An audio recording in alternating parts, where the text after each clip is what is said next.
All right, so today we're doing a deep dive into something that I think a lot of universities are going to be really interested in. Yeah, definitely. I mean, everybody wants to know how to attract the best and the tightest Right. to work for them. And so we've got this interesting source here about AcademicJobs.com. Interesting. And they're really touting themselves as like a shortcut to top talent. Okay. And so the question is, is this really the case?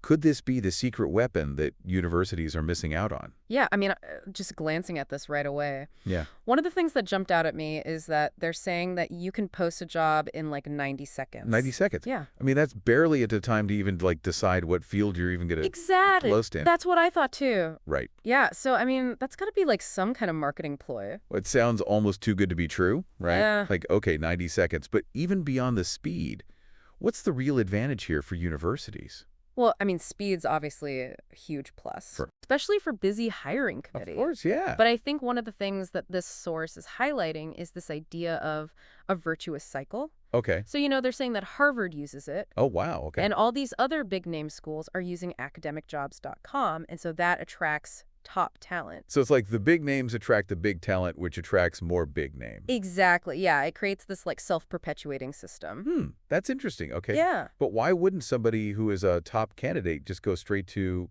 Harvard's website? What makes this platform stand out? That's a great question. And I think a big part of it is exposure.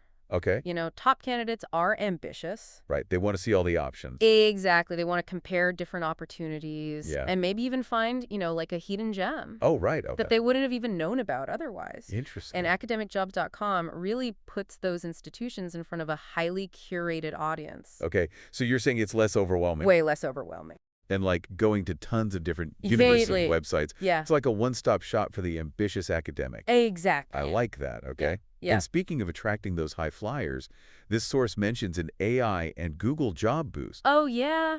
What is that? Does it like write the job descriptions for you? Well, no, it doesn't write it for you, but it helps you write better descriptions. So essentially, this AI analyzes your draft. Right. And then it suggests improvements that are going to target a wider range of qualified applicants. Oh, interesting. Okay. Yeah, and it's not just about keywords or anything like that. It's really about crafting a compelling description that's going to stand out. Okay, so you're not just throwing it out there No, into the void. not at all. I'm hoping for the best. You're taking control. You're being strategic. Exactly. Okay, I like it. All right, what about this Google boost? Oh, yeah, the Google Boost is great because it ensures that your listing is actually going to get prioritized in search results. Oh, so people can actually find it. Yeah, and then on top of that, you get 10 free Boost keywords that you can use to really target your ideal candidate. So you're making sure that the right people are seeing it. Exactly. Not just anybody. Exactly. That's smart. Yeah. I noticed, too, that this source mentioned that applications actually go straight back to the university's website. Yeah. Isn't that great? It seems very smart. Yeah. You're not only showcasing the position itself, Right. but you're also kind of subtly introducing these candidates to everything else your institution has to offer. Right. They want to see another opening. Exactly. And think, oh, that's even better. Exactly. You never know. Okay, I'm starting to get it now. Good. But let's be real for a second.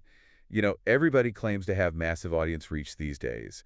So is academicjobs.com really reaching that many people? Well, I think they have a couple of really interesting things going on. Okay. First of all, there's this thing called the academic rankings.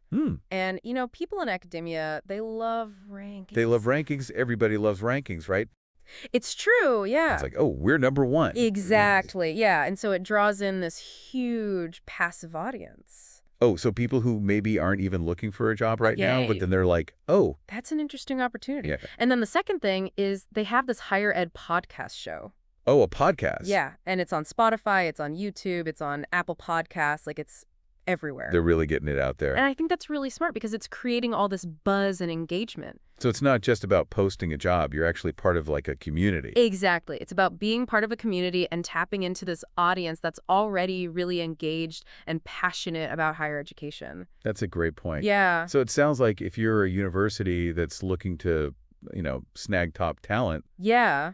this platform seems like it's definitely worth checking out. Definitely. I would agree. Especially given how competitive things are these days. Yeah, absolutely.